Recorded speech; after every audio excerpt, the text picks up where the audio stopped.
Good day, everyone, and welcome to Beyond the Role Leadership Unboxed. And today I am joined by Reggie. Thank you so much, Reggie, for making time and traveling all the way to come and do this with me in person. Really excited with the nuggets that Reggie has to share. Reggie, if you were to introduce yourself, how would you introduce yourself? I would introduce myself as someone who is non-judgmental, Yeah. who has a tremendous amount of integrity and kind. You do match all those. I have quite experienced those in the time that I have met Reggie. I think that was around February Yes. when we first spoke. So the power of networking as well to our listeners. My professor from the school that I go to, I just told him that, I started a podcast and I'm doing a podcast and I'm looking for guests. And it was just one word. It's like, I know someone in my network, and he referred me to Reggie. And I reached out to her. I was scared. I'm like, what is she going to think? And you don't know what something feels like or what it is like until you try. So when I reached out, she was so kind enough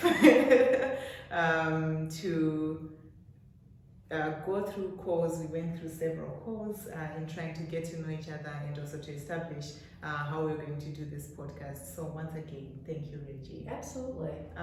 Maybe you can walk us through your background and what you do. Sure. I'll start with what I do now. Yeah. So, I work as an HR, I say practitioner because it's not about title, Yes. right?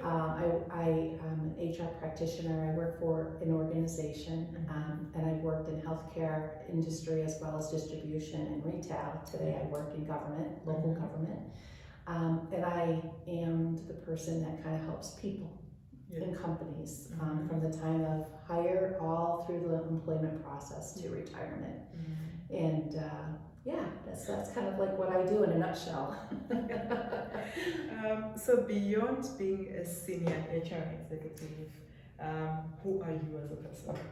Who am I as a person? I think the things that I mentioned before. I think in order to be a trusted business partner within an organization, whether you're, a vice president or a director or a manager or a supervisor or people, the qualities are the same, and that is someone who can lead as example with, as an example, model the way, I call it. Someone with integrity, and I'm hoping I'm answering your question. Yes, you are. And someone who wants to not just show up to go to work every day, but somebody who wants to make a difference. That's awesome. Someone who wants to make a difference. I think there's some people who are in the workplace just for the money. Yes. And they're so very difficult to work with. And to be candid with you, I'm kind of in a sweet spot. I'm on the latter part of my career. I've got 30 years in human resources, and I work for a very small company. So I literally built the human resources department. When I walked in, they had a human resources person who retired after 30 years.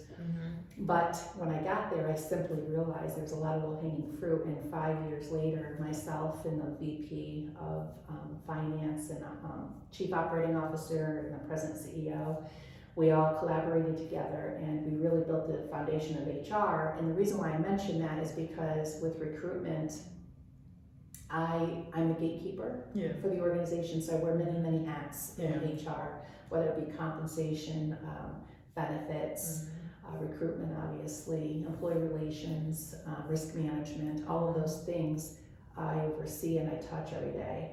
The recruitment piece I'm most proud of because I hire people who want to do something more than themselves. I look for the values and the quality and characteristics of a person. So they might have the skill and the ability, they might have a piece of paper, they might be available for work, but if they're only coming to me and they are looking for the next step up or a job promotion or make more money, I honestly, if there's somebody with less skill and less experience, but have the values that we're looking for. We hire for value. That's awesome. Yeah, it's about making sure that you're hiring the right people for the culture that you're trying to build. For the culture that you're trying to within the workforce, yeah. What initially inspired you to pursue a career in HR, human resources? Yeah, it's people. I love people. I went to Canton ATC back in the early 90s and then to Potsdam State University, and I was working part-time at the time, and I graduated 4 years, and long story short, I didn't know what I wanted to do. It's kind of a scary moment when you get your 4-year degree and you kind of look around, you're like, oh my gosh, what's the next step? You know, there's a lot of uncertainty. I will say it's probably the most difficult time in any person's life after you spend all this time, all this money, got all these loans, and now you have to figure it out, right? And nobody really tells you how to do it. Oh yeah. So I happened to say something to the district sales manager one day when I was working as a part-time cashier. His name, Larry Smith, and I said, and I was scared, and I put myself out there, and he was buying his pack of cigarettes, and I was on express checkout, and I scanned his cigarettes, and I remember saying to him, Larry, hi, my name is Reggie Ripka, and I just graduated, and I don't know what I want to do, but I know I love the business, I love people, and I really want an opportunity. And he said, put your resume on my desk, because his office was part of the manager's office, so, and he traveled all across the North Country from Plattsburgh all the way down to Syracuse. And so I did. I was probably June of that year I graduated, and I will be frank with you, I didn't hear anything from him. It was terrible, and I thought to myself, what did I do? Did I say something? Did I do something? And his wife happened to be Kathy, who worked at the front desk, and there was a Christmas party that year, and I went to the company holiday gathering, and I saw Larry, and I said, Larry, and I gotta tell you, I worked myself up. I'm like, okay, you gotta do it. This is your opportunity. Yes. And I went to Larry, and I said, Larry, I put my resume on your desk, in your mailbox, and I said, never heard anything from you. And he looked at me, he goes, you did? I said, I did. And he said, make sure you give it to me tomorrow. Things tend to come up missing in that mailbox. Wow. That was a powerful moment, and I shared this with my son just a couple of weeks ago, because if I didn't put myself out there the first time and then the second time, I probably wouldn't be where I'm at today. Oh yeah. It's about those moments in time. So I gave him hand-delivered my resume. Within literally a week, I was in Syracuse, New York, and I was being interviewed to be in the management training program. And I was the only female from his district and I was the only, there was 3 other people, I was one of 3 that were from his district at this, and it was a 6-month training program. Wow. Where I learned how to be a manager, so, operations for the company, and I love the HR piece. I'll be honest with you, when I saw these speakers coming up and I saw Marianne Hankins and she was the VP of HR, I said, that's what I want to do. I remember sitting in the training management and there was like 60 of us, and I just said, that's what I want to do. I want to be HR. That's an awesome story, and from what I'm hearing and the lessons that I'm also taking from is when you knock on a door and it's not opened, you just have to keep on knocking until 100%. someone opens it up for you.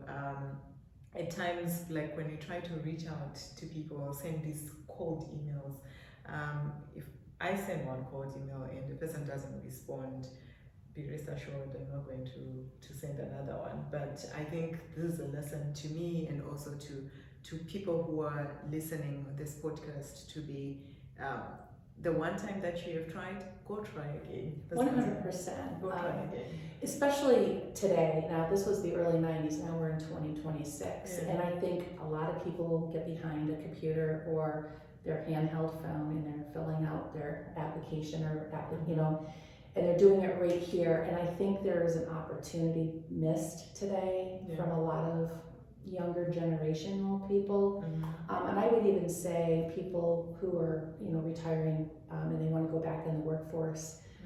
The processes that are in place today are very antiquated and very hard to be seen as a candidate. And in order to be seen, you're going to have to put yourself a little further ahead of everybody else in your peer group, and that is following up with a phone call or showing up at the lobby of the business to say, may I speak to, you know what I mean, or can I make an appointment with, because that will separate you from everybody else. That will separate you.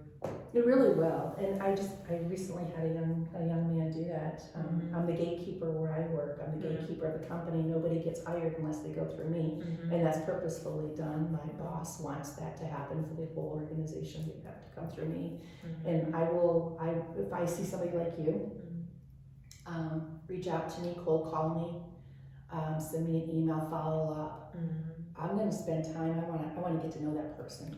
I want to see what they're all about. Do they have skills? Can they transfer those skills to this company that I work for? Maybe somebody else is looking, because it's tough right now. It is. It is indeed. Your career, when you're introducing yourself, your career is spans across retail, across healthcare, now a public organization. What shaped your path across those industries, and what did you learn about people as you moved through different industries like government, healthcare, retail? So specifically, what is it that I brought?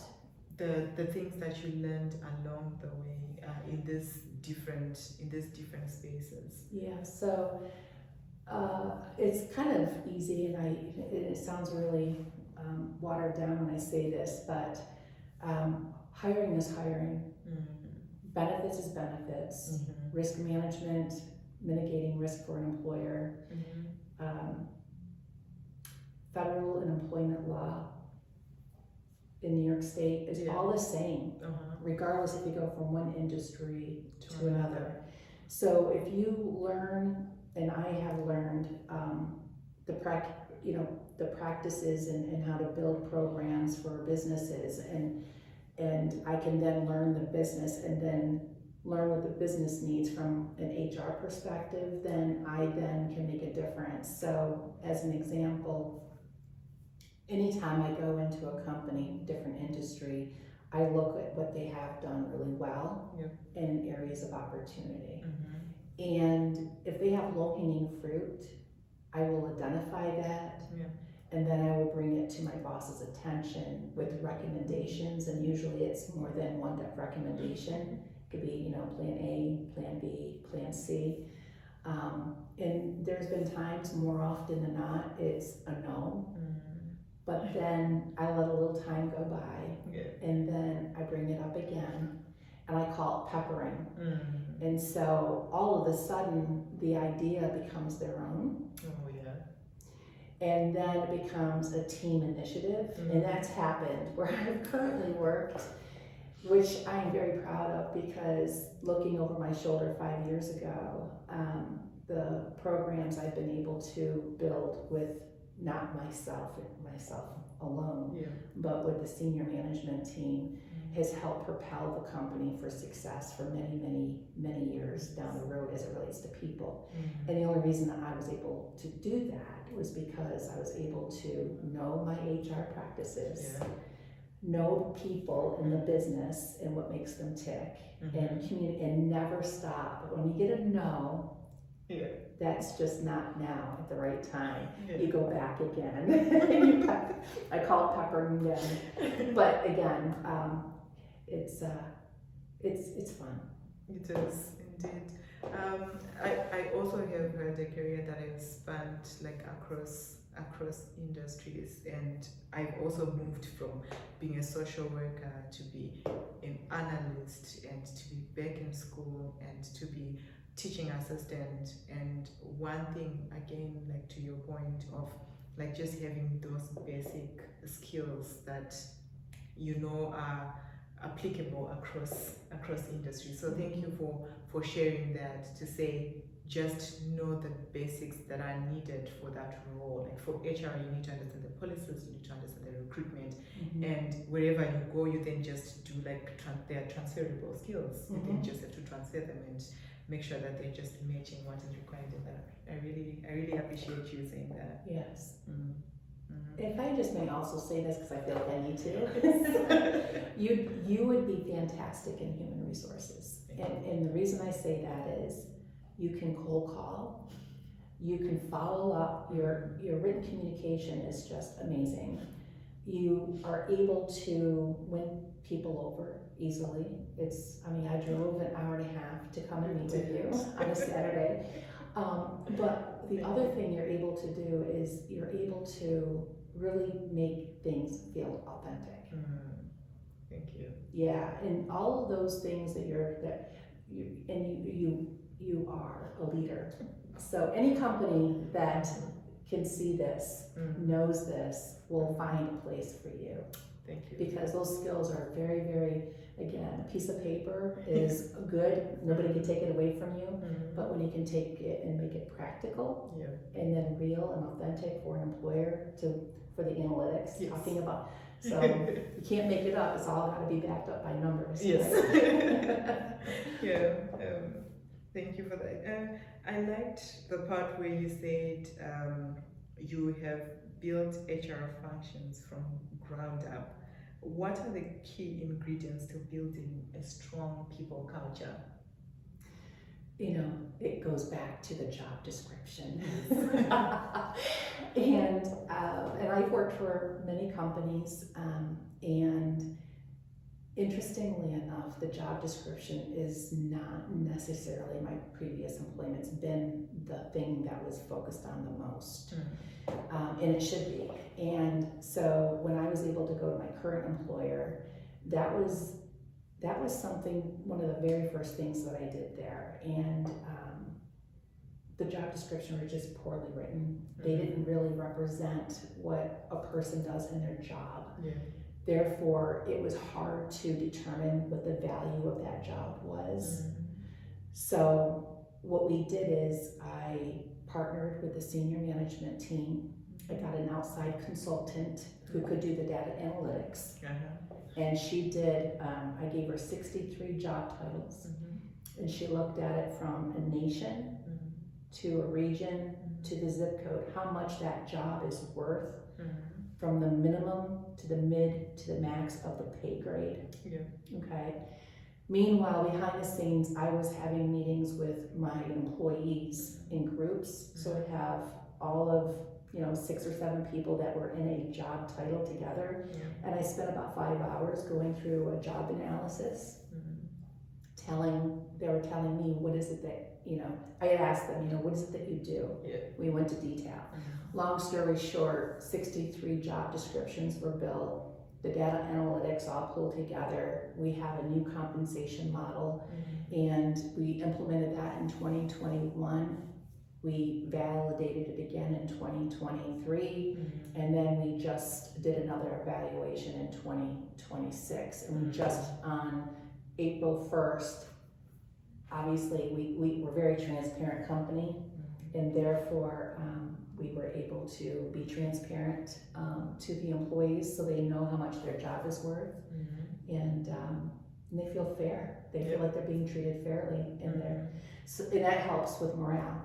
That does help. What I appreciate about how you've described this is not to take the credit to yourself, but to also say this was a team collaboration.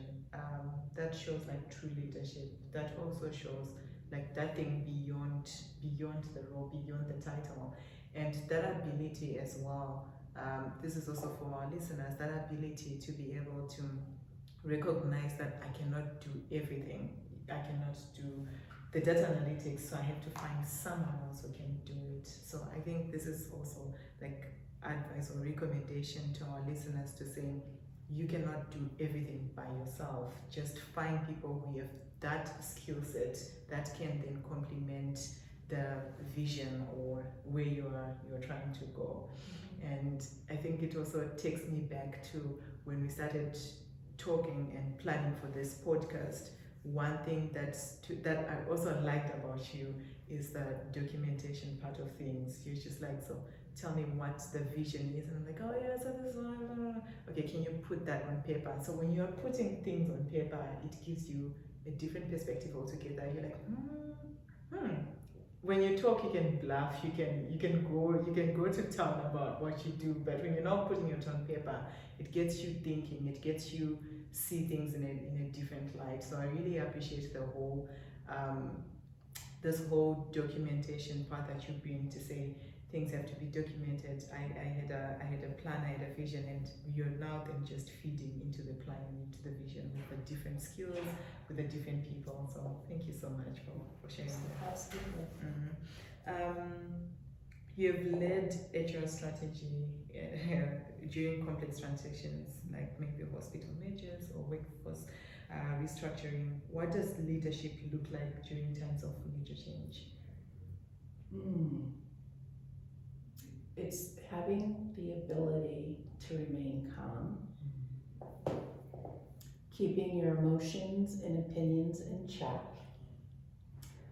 It is, I call it modeling the way. So, I've unfortunately experienced a tremendous amount of disruption to people's lives because I've had to be the person to let people know that their jobs are being eliminated. And it's a business decision, but it still impacts a human being and their families and kids, and it does something to a person when that happens, and it's horrible. Working on stuff like that, it's difficult being the person that has to do that as well.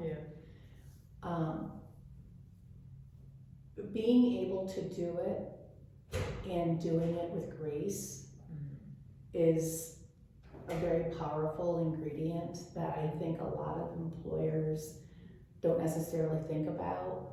I've thought about it my entire career. So when I've had to do those things, which is terrible and a lot of over the course of my career, and I've been doing this for 30 years, making people feel human in that moment. And letting them know it's not about what they did or didn't do. This is a business decision. And then helping them make that transition without getting too far into the weeds because you're still representing the employer. So that's a piece of it. And so when I have a team of people helping me do this, because you can't do it by yourself, especially, when it's a large layoff or, closing down a business unit in a hospital, is being transparent, being human, having open door communication, and making sure there's a plan for people to fall softly. And then as the leader doing this, and we have other people, it's not letting them see you when you're sweating, because and sometimes people can think that's very cold, they have this perception like she doesn't care, she's just doing this, blah blah, but if I showed my feelings, then it would show not weakness, but it would show because you have to be, in order to be a true leader, you have to be able to keep your emotions in check and conduct the business, but do it in a way in which people feel like human. You know what I mean? That they're not just a number, they are a person. But yeah, when the situations where I've worked with labor unions where you have to partner with a labor union and have to close down business units, and it's not working in partnership with them, but having a process. And so there's lots of different examples I could give you. So it's thinking of the human, it's the human beings beyond just the numbers or just the functions. Thank you. So on your LinkedIn, you once shared an experience of losing a position 5 years ago. What was going through your mind during that moment? Funny that you bring that up. So I, in my mind's eye, always knew that could happen to me one day, being laid off. And so what I would always advise you and others to do is having a 6-month emergency savings plan. Money that you have set aside, you hope you never have to use. And because I had been doing my business for a very long time, knowing that I one day could get impacted, I saved a cushion. Number one. When that happened to me on that day, I will tell you, it was March 13th, 2020 when the world stopped. COVID shut down the entire world. I got a call on a Saturday, emergency, the hospital, we needed to do incident command. We were having business meetings about what we're gonna do if people couldn't come to work, or patients came in sick, how we were gonna handle our staff, making sure that they were safe, taking care of the patients. Meanwhile, the people weren't coming into the hospitals like they were in the past, like with surgeries and so on and so forth, because the government said elective surgeries couldn't happen, so therefore all revenue stopped flowing in, and we had to do a furlough. So all of the business units were told, give me names of who you can furlough. So those names came in. I was the one that had them on the Excel spreadsheet, and that happened in April of 2022, April 20. And then we got hit with a ransomware attack where I worked, and so some bad actors from across the world shut our entire hospital system down, which means we couldn't do anything. The only thing that worked was our cell phones and a fax machine. Everything shut down. When I say everything, everything. And then those furloughs then became layoffs. Those conversations became layoffs. And I was the one managing the Excel spreadsheet of who, and unbeknownst to me, I didn't know I was on the list. Yeah, I was on the list, and so it was on, we were to do the layoffs on September 10th, and on September 9th, I got a text message, but I wasn't supposed to be a part of the text message. And in that text message, it was a conversation being had about me, and I immediately knew I was being laid off. So I went and I talked to my boss. I validated, am I being laid off? And then it was confirmed. I was being laid off. It was the most hurtful moment in time because of the way it was done. Right? There was no human factor. There was no compassion. It was very cold, and it hurt. I think that it hurt more. I was ready for a layoff because I had money put away, but it was the way it was done. I felt like I wasn't human, and the world had stopped, and I was a single mom with 2 kids. My son was in high school, senior, my daughter was a 10th grader, and I came home, and they're like, Mom, what are you doing home? And they were stuck at home too because everything shut down, they couldn't do school. Long story short, by the grace of God, I was never unemployed. The community people, I got hired. I got hired where I'm at now, by the grace of God. And I'll tell you, it was a prayer answered, because where I'm at now, it is the most honest, amazing company I've ever worked for, with the most amazing leadership. Yeah, so it was a blessing in disguise. Indeed. Yeah, it really was, but man, did it hurt. It hurt. I think also in the moment of things, and I'm just trying to put myself in your shoes, I can't. In the moment of things where you're the one who's bearing this news to people, and then now all of a sudden, and you're doing it so human enough, like you're doing it the right way, the best way it should be done, and now all of a sudden the wheels turn and you're the one on the other side of the table, like. I never expected it. Yeah, I never expected it, and I grew up very, very poor, I'd say, and so I always worked from the age of 12, and I've never been unemployed. So that was the first time I was ever, and I've never been written up I was never disciplined in my entire career. Yes. And when that happened to me, I felt terrible. So I think what I would like to say to your listeners is that when things like that happen, do not allow it to define you. Yeah. Those rejections are prayers answered. Thank you for that. Yes, it's and when in the moment it hurts and it stinks and it's awful, but keeping that positive mindset and always having a plan, like I said, the emergency fund is super important, but pull yourself up, brush off your kneecaps, hold your shoulders straight, head going forward, and just with purpose, make good decisions. So let not the moments that you're in define you. Thank you for that. That's powerful. That is powerful. Who has been one of the most influential mentors in your career, and what did they teach you? The most? Yeah. I can only choose one? You can choose multiple. Okay, I will tell you, I've had many mentors. Yeah.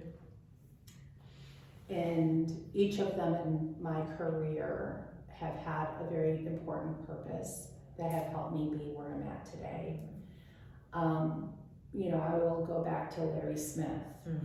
He was scary to me. He was a man of authority. He didn't smile. He was intimidating. I would say he was a mentor to me because he pulled me out of that shell of being timid right out of college. Yeah. And he put me in a position where I was in a management training program, and I was the first female manager in the North District. Wow. That's powerful. I worked very hard. My next mentor after him was Mitch Marloff. He was my mentor. Jay Cole. Yeah. They all taught me about operations, how to handle, budgets and profit and loss statements and the operational stuff. My next mentor would be Tony Schiavelli, phenomenal human being, smart. He is today a vice president of HR and operations. He's very successful. He was making a lot of money in his 30s and continued on. Jack Davis, another mentor, exceptional human being, just exceptional. All of Joe Wood is another boss, just a class act. And then, today my current boss is a mentor to me. He has the ability to tell you constructive feedback not me, of course not me, but anybody. He has the ability to give constructive feedback without making somebody, he lifts them as he's giving constructive feedback. You know what I mean when I say something like that? I've had many mentors, but then my most favorite mentor is my dad. Amazing. Yeah. Amazing. Yeah, there are certain people that, like, when they give you, even if it's constructive feedback, it's distasteful. Like, well, you know what I say? There's a difference between being constructive and destructive. Oh yeah. Right. So when you're giving somebody feedback, being constructive about it without making them feel destructive. Yeah. So true. That's so true. I've heard a fair share of people who give destructive criticism or destructive feedback all in the name of I'm trying to help you or I'm trying to make you see things in a different way. But I think also in the destructiveness of it, to back to your point of just not making us or not defining yourself through the lens of what's happening around you or how other people see you. I think that self-awareness is really important because for me, when I get that destructive criticism, usually I throw a fit, and after a while I sit down and I'm like, what is it that I can get from this? In as much as I feel like no, this was not nice, but what is it that I can get from this, and what is it that I can learn about myself? It doesn't happen in the moment of things. That can take a week or a month or a year even for me to go back and be like, that person said something that was not nice, but I think it was a profound point. Like, what is it that they were seeing, and how can I improve myself? I think it's also that self-awareness that really then helps with that. But in the moment of things, gosh, I'm throwing my feet. Yeah, but it really goes back to the delivery, right? Mhm. So I find the people all the people I mentioned, my mentors, right? Yeah. They give constructive feedback. Yeah. Their ability to do that effectively, where I'm able to say, yeah, I can do better. It's because they have the ability to listen. I call it active listening, right? So asking open-ended questions, and then all of a sudden you're like, oh, I should have done this. You know what I mean? And then, yes, that would have been better kind of conversation. I love that I love feedback. I love feedback. But I personally won't put up with being treated with disrespect. There's a difference. Yeah. You know what I mean? And I just won't work for people like that. Yeah. I like that you mentioned, we're going back to the mentors question.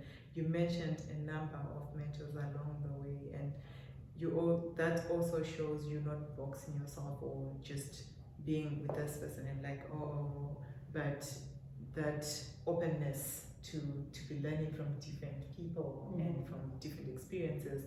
I think it's really important as well to our listeners to have these multiple mentors, because you get to learn different things from different people, and not confining yourself maybe to one person, but just allowing yourself to learn in every space that you're in. Just try to find someone who can mentor you, try to find someone who you can look up to. I had a conversation recently, there's a girl, whilst I'm going through my job search and the frustrations that come with it, there's a girl who reached out to me on LinkedIn. She's like, I love your profile. And I'm like, does she know what I'm going through?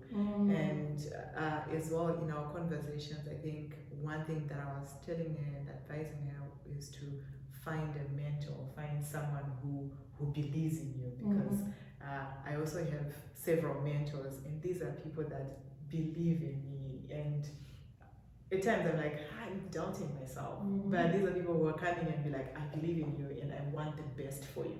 So whatever advice, whatever criticism is all that they bring, it's constructive criticism, to your point, because these are people who are believing in you and who want the best for you. So once again, I say this to you, my listeners, find yourself a mentor, someone who believes in you and who go lengths to make sure that your success is a dream come true. Thank you for sharing that. Beyond your title, what legacy do you hope to leave through your work in human resources?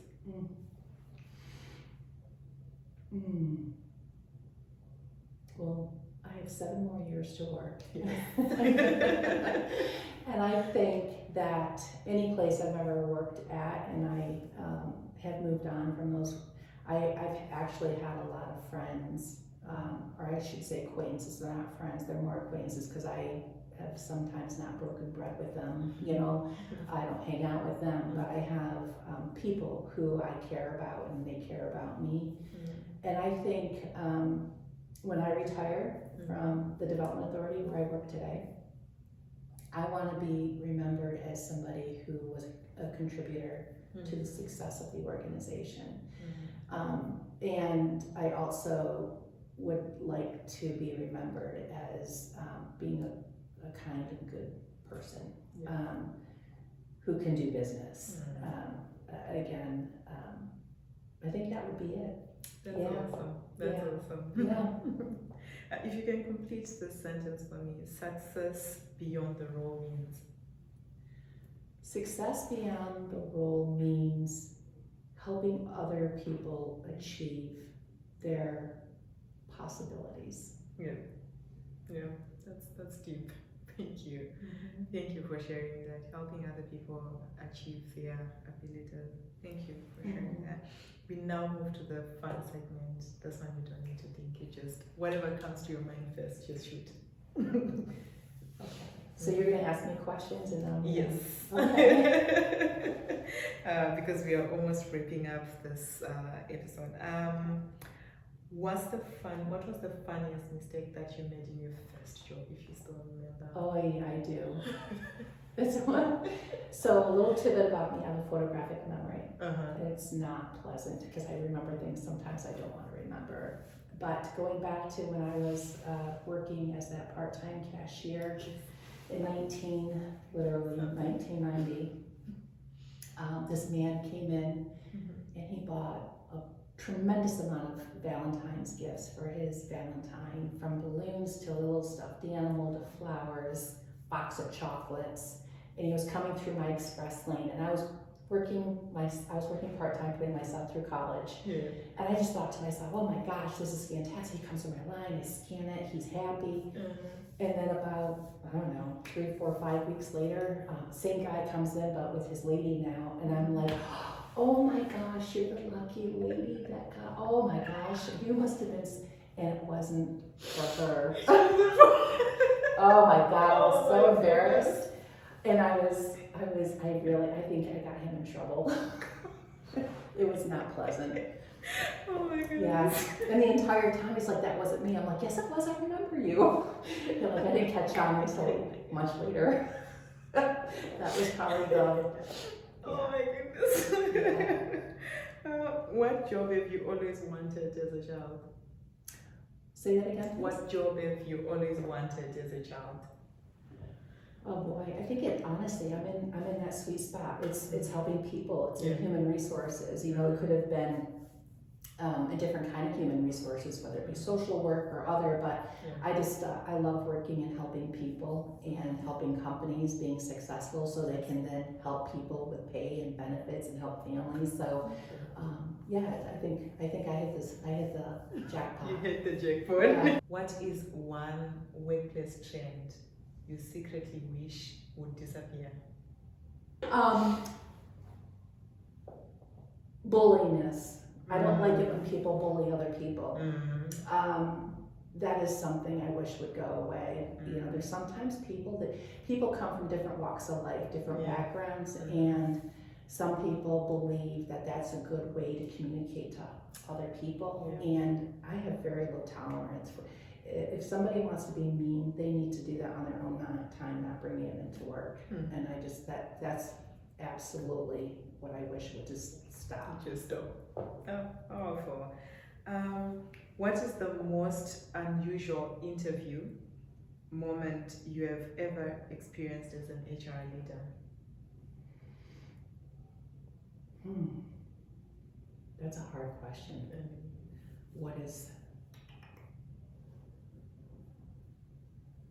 I could think of things during COVID where I was interviewing people remotely, and I thought, ooh, that was not an appropriate setting, but believe you me, I've seen a lot. And I honestly can't think of one. You're talking for a job interview? Yeah. Oh boy, because I interview a lot of people for different reasons, whether it be investigations that I'm conducting internally, but the most unusual, I've never really had one that I was really kind of like, That's it. Yeah, I mean, honestly, I've never put myself in that position where I'd want to put myself in that position because I'm pre-screening people before I call them into an in-person interview. And if they don't pass the pre-screen, then I don't bring them in for an interview. So I honestly can't answer that question. I think you answered it with the COVID scenario, because you're moving from these in-person interviews to Zoom or like online interviews, and there's a lot that is happening in the background. Oh yeah. I think if your listeners don't do your interviewing in a bedroom. It's just not appropriate. Find a different setting, whether it be a corner of your home, making sure the books are up this high, so I'm looking at you. Yeah. Yes, some people do it well, and some people could do better. Would you rather lead a small team where you know everyone deeply, or large organization where your impact is bigger? Honestly, that question I can answer by saying that I could work in either or. Just because it's a larger company doesn't mean your impact is bigger. Oh yeah. Right?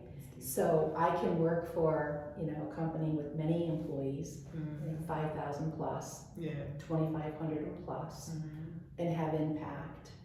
I work now for an organization that doesn't have more than 100. We have 98 today, and my impact is the same. I think the difference is the fact that when you work for a leadership team that has synergy, and the team are doing the strategy and they're all rowing the boat in the same direction, you can have a lot of impact whether you're in a small company or in a large company. So I think to answer that question, it doesn't matter what size the company, what matters is the leadership team and the collaboration and the partnership and strategic plan and having the synergies to make sure that the impact goes all the way to the front line.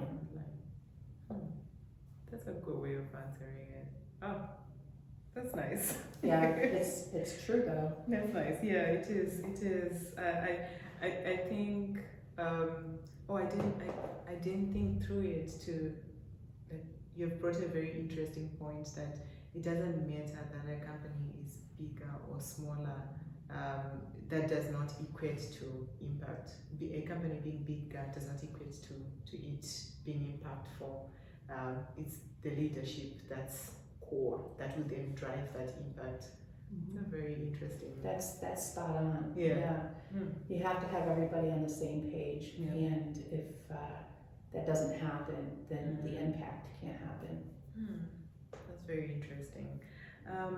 Would you rather accidentally reply all to an email, or forget someone's name in an interview, in a meeting? Oh boy, I'd rather not do either or. I think I'd rather not remember somebody's name in an interview, because then I can say, so what do you think about, or introduce you and have you introduce yourself. It's easier to get away with not remembering the name. Where the email is more, you did or you didn't. Would you rather sit through a 3-hour meeting that could have been an email, or reply to emails for 3 hours straight? Depends on the topic. And I would rather, time is money to me. I'm a businesswoman that knows a lot about HR. I'd rather have a shorter amount of time making a sound business decision based on data than wasting a lot of time with a meeting that could have been done in much more. Thank you so much, Reggie. Yeah. This has been fun, very interesting. So before we move to the next segment, is there a question you wish I'd asked you on the leadership, on the person behind the title that I missed? I think I would like to just say that as a young person leaving college and having this blank canvas, I say this to my son and some other people that I've interviewed, you're going to be getting a lot of no's. You're going to be ghosted a lot, unfortunately, and it's not because of you, it's because of the processes and the systems that are in place for employers to find talent. Do not allow that to define your worth at all, because and in order to be seen, you physically have to be seen. You have to. because right now the labor market is saturated with lots of talent. Yeah. And a lot of people have been laid off, and for new grads, it's going to be harder for you to get in. So having perseverance, Yes. doing what you're doing here right now, keep your skill set up, Yeah. never stop learning, collaborating, Yes. and moving that needle for you, and putting a vision board together. Yeah. Like I said this to some people just recently. Today's today. Where do you want to be in 18 months, 36 months, 5 years, right? Where do you want to be in 10 years? And literally write what you want down. Put it away, tuck it away. Don't worry about, punctuation or anything like that. It's kind of like a vision board, right? And eventually you'll hit those things. You'll look at that again and you'll be like, oh, I did that. You know what I mean? Because that'll keep you going. But that's what the last thing I think I'd leave you. No, thank you so much for making time. I really appreciate. I also really appreciate this conversation, and to our listeners, thank you so much for tuning in onto this one, and keep liking, sharing, subscribing, and see you on the next one.